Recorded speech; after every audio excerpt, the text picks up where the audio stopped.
রাজ্য জুড়ে চলছে মহরমের মহোৎসব। যদিও সেই উৎসবের চিত্রটি এতটাই বিভ্রান্তিকর যে দেখে ঠাহর করা যায় না মহরমের উৎসব নাকি সন্ত্রাসের।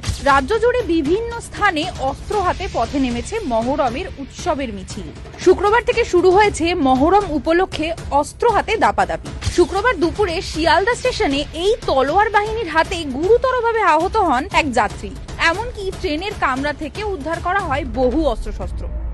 এবার প্রশ্ন ওঠে প্রশাসনের ভূমিকা নিয়ে। গোটা রাজ্য জুড়ে বিভিন্ন জায়গায় এই সশস্ত্র বাহিনীর অবাধ বিচরণ দেখেও কেন নির্বিকার মমতার প্রশাসন?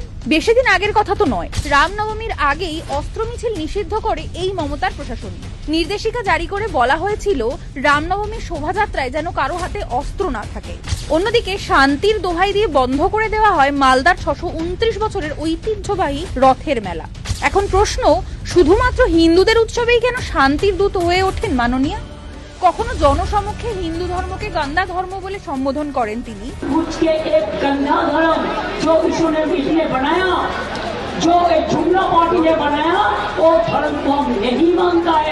আবার কখনো জগন্নাথ মন্দিরে হালাল প্রসাদ বিতরণ করান, কিংবা মহরমের জন্য দুর্গা প্রতিমা বিসর্জন বন্ধ করে।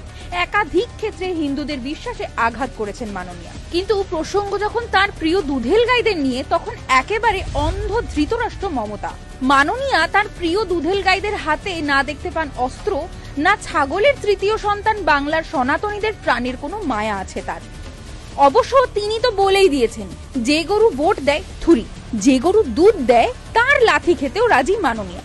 এখানে তো শুধু অস্ত্র হাতে পথেই নেমেছে মাননীয়ার প্রিয় দুধেল গাইরা, তৈরি করেছে সন্ত্রাসের বাতাবরণ। কিন্তু প্রশ্ন জাগে, এই কি সংবিধানের পথে চলা? এই কি মমতার ধর্মনিরপেক্ষতার উদাহরণ?